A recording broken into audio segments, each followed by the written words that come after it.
Well, hello there, you beautiful, beautiful, amazing, wonderful people. I hope you're all well on this terrific, terrific Tuesday.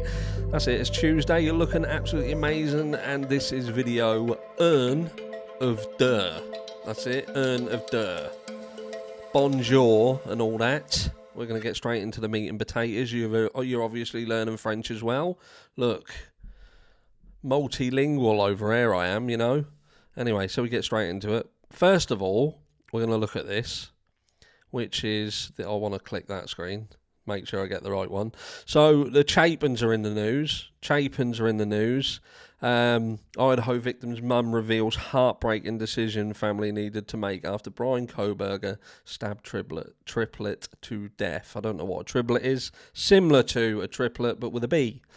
And it's Stacey Chapin again, because Stacey Chapin is, she's in the media more in the aftermath of the Bryan Kohberger going to jail, prison, whatever you guys call it, than Steve Gonsalves.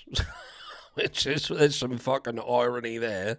But yeah, she's basically said, brave mum Stacey opened up her heart to US son at CrimeCon last month about the nightmare of dealing with her beloved, fun-loving son being murdered with the world at his feet. To cut a long story short, because this is boring as fuck, she basically said, look, because there was the triplets, they had to kind of move on. They needed their parents through this difficult situation, so they thought, do you know what, fuck it. We'll chuck Ethan down the basement and we'll crack on like nothing has happened and give them some strength. And that's it, really. But it just makes me laugh that she's doing the rounds. A lot of rounds. Going to be doing advocacy work and everything. Getting in the old, getting in the public domain and raising some awareness. Just tell people to lock their fucking doors. Don't let anybody in their house who they don't fucking know. And, and look after one another. And if you hear someone in your house, dial 911 immediately, not 8 hours later. But look, this is the main reason for doing this video. There's a lot of things that are reporting about Bryan Kohberger being obviously in the jail cell, in the pen. And it says Bryan Kohberger's boring life behind bars revealed. All about the commissary. That would have been better. They could have done something with that. Misery, because they're trying to say he's like miserable. Bryan Kohberger must be ready to slit his wrists over his small, pathetic existence in the Idaho prison, where he's spending the rest of his natural-born life. TMZ obtained official records from the Idaho Department of Correction, detailing Kohberger's concerns and day-to-day life behind bars, and it all just feels terribly mundane. Well, what the fuck did you expect? He's in jail, isn't he? What do you think that they were going to do? Fuck, he's got circus on Monday, he's got cinema Tuesday, he's got motor racing Wednesday. He's in fucking jail, man. It's just normal, isn't it? It's normal. Case in point, Kohberger, who pleaded guilty to fatally stabbing 4 University of Idaho students, filed out and submitted 3 resident concern forms to staff at the Idaho Maximum Security Institution in July and August 2025. On July 27th, Kohberger wrote to staff he was unable to access JPay, a system that facilitates sending money into an inmate's trust account so he could make a full commissary order. His one major task that day, given that he's mostly confined to his cell. A correctional officer soon responded, telling Kohberger that it takes some time to get set up on JPay after getting moved to a new lockup. Kohberger was transferred from county jail to his current state prison around July 25th after he was sentenced to 4 life terms. The snooze fest continued for Kohberger on August 13th, with the killer scribbling on a concern form that he put in a supply request and never received a supply bag. A staff member replied to Kohberger, reminding him that supply requests are typically completed on Sundays. And they've put some Zs there, like it's boring. Then, on August 18th, Kohberger picked up his pen again, since he had nothing better to do, and wrote a thank you note to a Sergeant Martin for the printouts and bubble sheets for commissary. He also let Martin know all of his J-Pay headaches were gone because he was finally able to access the system. As if that's not boring enough, Kohberger's life gets even worse when you factor in his restrictive housing unit, where he lives in a single cell and is moved around in restraints, according to IDOC. Prison officials add the 30-year-old Kohberger is allowed to shower every other day, and spend 1 hour each day at outdoor recreation. And they go out with the word bleak.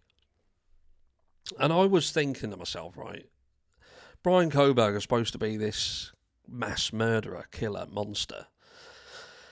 And yet again, and I get the purpose of the fucking media, do you know what I mean? Even in the aftermath of him being put away, it's still about attack, and just taking a piss and what have you. But when you read between the lines, I find it incredibly, incredibly difficult to see Bryan Kohberger as just this monster who just randomly goes into this house and executes 4 people, apparently for no fucking reason, because there's no connection, nothing that connects him to them. And I can't stress enough that he was studying in a state without the death penalty. He'd had close interactions with females, apparently, this Asian female, the one who he was putting cameras in the house. He could seemingly get close to females because there was multiple females who had come out and had spoken about how nice he was, how they felt about him, and how just nothing negative to say. Yes, we obviously heard some of the fucking students putting a boot in, but did you expect anything else? And if media, and I've said this before, if they interviewed a fucking 1,000 students and 900 and... I don't know, 995 of them said something nice and 5 of them crucified him, you'd only hear from the 5, wouldn't you? Do you know what I mean? The female who said that they'd got into a text exchange or whatever, and even that text exchange was polite as fuck, and she's like acting like there's something fucking dodgy about it. But even that, polite. Every single thing we hear, people talking about Bryan that ain't students, polite. Surprised, don't know. It's amazing that he could have done it. I don't understand it. I don't get it. And then we hear, even in this, yes, I get, again, the tone of this, but behind the tone, his actions don't reek monster. He's interacting with the system, saying, look, I've tried to do this, it isn't working, can you help me? And then messaging back afterwards, once everything's been sorted, and fucking thanking him. Thank you for sorting my things out. I can now do what I wanted to do. It's fucking bonkers to me. But he is an enigma, I tell you. If he did, because I'm not sitting there and saying the guy didn't do the crime. I ain't doing it, because ultimately he has said that he did it. He said that he did it. And maybe there is something going on, and in the future something else will come of it. But the more the distance widens between saying he did it and where we are, the more you have to wonder what actually happened there. Is there something happening, or was it just a case of accepting fate because he was convinced by somebody, not mention any names, and Taylor, that the best thing he could do was plead, or he could potentially face the death penalty, and that was something that petrified him because of certain characteristics that he lived with, who knows. But all I can say is, in the aftermath of all this, I can't see it. And maybe that's the point. We don't know how dangerous people are. People can be evil and still come across as normal. They can easily hide in a crowd. But Bryan Kohberger, man, the whole case, no connection, no nothing. In the aftermath of this, the lead prosecutor coming out and basically saying we didn't really have fuck all. We had a car on a camera that could have been his, could have been someone else's. The golden goose knife sheath that, given a good fucking legal team, that have got bounced out quicker than, I don't know, something that bounced quick. a shack ball.